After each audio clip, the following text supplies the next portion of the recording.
Hello po, good morning po sa inyong lahat mga ka-EBL. Andito na naman po yung kaibigan nyo po, si Emil ng EBL Cebu Motor Traders. So ngayon po mga ka-EBL, sabi nga po nila, another day, another multi-cab to be released. Today po mga ka-EBL, ngayong araw na po. Kasi nga po mga ka-EBL, andito na po yung may-ari ng unit natin. Ito po ay si Sir Rutger Hawud ng Poblasyon Lawaan Antique sa Iloilo po. Talagang napakalayo po nila. So nagpapasalamat lang din po ako kay Ma'am Jella Palma Hawud ng yung misis niya po sa pagtatrust niyo po sa amin. Talagang maraming salamat po sa pag-order niyo po sa amin. So sabi ko nga po mga ka-EBL, talagang ang layo po natin sa Iloilo. Madami naman pong doon na nagbebenta ng mga multicab, pero dito pa din sila kumuha sa atin. So again mga ka-EBL, alam kong excited na po kayo. At saka ipapakita natin itong aming Suzuki Scram. Ito po ay cut-eye po na 4x4, 5-speed, may diff-lock mga ka-EBL. Tapos ito po ay with canopy po. Talagang complete recon unit. So ngayon po mga ka-EBL, makikita nyo po ito kasi pinalitan natin ng piston caliper mga ka-EBL, at saka yung disc nya pinalitan din natin. So tara, samahan nyo pa ako, pakita natin Alvin kagad. So it's talagang ang ganda ng araw po ngayon. It's Tuesday morning po, July 1 po ngayon mga ka-EBL. So dito tara, dito to. So ito na po yung unit ni Sir Rutger. Ito po sinasabi namin, itong Suzuki Scram 5-speed.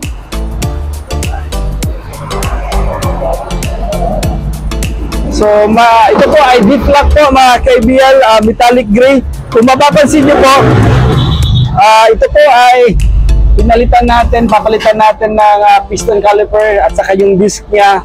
Kasi kahapon, nag-test drive kami, tinest drive naman natin to before natin i-release talaga. Tinest drive natin number of times. But kahapon may lumabas yung brake niya. So ngayon lang, today po, nakukunin na po ang unit. So maulan kasi kahapon, so hindi namin nakaya. So ngayon, papalitan na namin ng piston caliper at saka yung disc niya, diba Alvin? So hopefully matapos kaagad, okay naman yung makina nito. So pakita natin Alvin sa loob.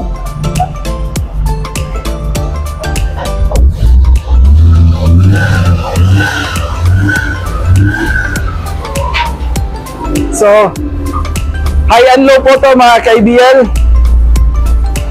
So papalitan din natin kasi ayaw ni Sir Rutger kasi ito kargador, palitan natin ng all-terrain na tires po. So iniba natin din yung bags. So ito po, papakilala natin si Sir Rutger. Si Sir Rutger, siya po yung may-ari ng unit na ito. Sir, maraming salamat sir, talagang dito kayo nagkumuha sa unit sa atin. So anong masasabi mo sa unit sir? Ito, pinapalitan natin ng piston caliper niya, sine-check natin yung mga brakes. Sulit, maganda okay sir, ba? Okay sir. Ha? Okay. So ito kasi kumuha kasi alam ko na sigurado eh. So kahit malayo kami sir, from Cebu kami, tapos kayo from Antique. Antique, malayo yan sir. Ilang hours ba? Or ilang kilometers from... Kasi nagbarko kayo eh. Iloilo to Antique, siguro mga 150 plus, tapos barko mga 15 hours. 15 hours? Oo. Okay lang dito kasi malapit lang. Taxi lang, malapit lang. So, tanong ko lang sir, first time tayo nag-meet. Nakikita ninyo lang kami sa YouTube namin, sa channel namin. Bakit dito kayo kumuha sa amin, sa EBL? Wala lang, tingin ko lang parang mas maganda ito kaysa bibili ako ng yung sa kumpanya ba. Maganda ito kasi inaayos talaga ng maayos sir. So tani hindi ka magmahay sir nga diri ka nagkuha sa amon sa multicab, kay kabalo man kami nga dito sa inyo mayara naman mga multicab. Marami din doon sa amin. Kaso nga lang sabi ko mas gusto ko dito talaga. Hindi ka kinabahan sir na nag-place kayo ng order, nag-down payment kayo ng 30,000 through Palawan? Kasi alam ko na legit naman, saka tingin ko lang talagang alam ko na legit talaga. So, maraming salamat po, Sir Rutger. So, yan po si Sir Rutger. Siya po yung may-ari ng unit natin. Talagang nagpapasalamat ako sa kanya sa pagtatrust niya sa atin. Unexpected to. Tapos ngayon, yun nga sinasabi ko sa inyo, kahapon tinistrive namin to, medyo nagka-problema sa mga brakes. So, kailangan natin ayusin, sir. Kailangan natin palitan ng mga parts before natin talaga i-release. Kasi malayo din sa amin. Oh, malayo sa inyo, sir. Magka-problema, sir. No? Oh. Kaya nga, yung bilib ko sa iyo eh. Yan ang bilib ko sa inyo eh.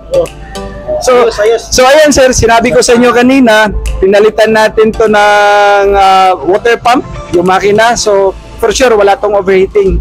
So talagang okay ang unit, hindi ka magkakaproblema nito, rest assured. Yung sinasabi ko na sa vlog natin na maganda yung makina. Oh. Pero of course sir, ito po ay surplus, hindi natin alam kaya nagbibigay kami ng warranty.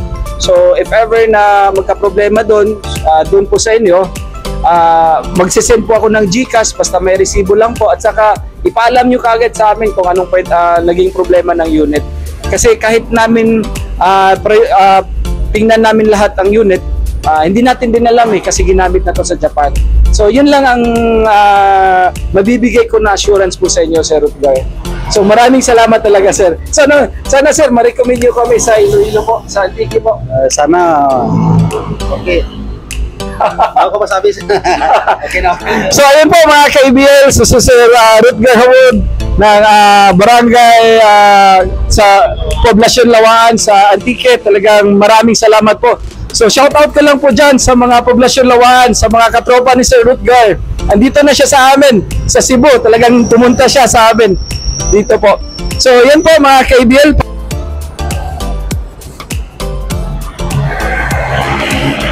So ayan po mga ka-ABL. So mga taga-Antique Iloilo, maraming salamat po. Shout out ko lang again kay Sir Rutger at kay Ma'am Jella Hawod ng Antique Iloilo. Maraming salamat po sa pag-trust niyo po sa amin. So yan po mga ka-ABL. So price po natin ng ating Suzuki Scram 5-speed 4x4 D-Flock complete recon unit po mga ka-ABL. Price po natin is 238,000 po mga ka-ABL. So rest assured po sa mga makina natin, talagang check po natin transmission, under chassis, mga brakes po, katulad po sa nangyari sa unit ni Sir. So kung gusto nyo pong mag-order sa amin ng mga ganitong unit po, pwede lang kayong tumawag sa amin sa 0917-874-2795 or pwede kayong bumisita dito po. Nandito lang po kami sa SRP Road, Cansaong, Talisay. So mga ka-ABL, maraming salamat po sa inyo sa pag-trust niyo po sa amin. Thank you po mga ka-ABL.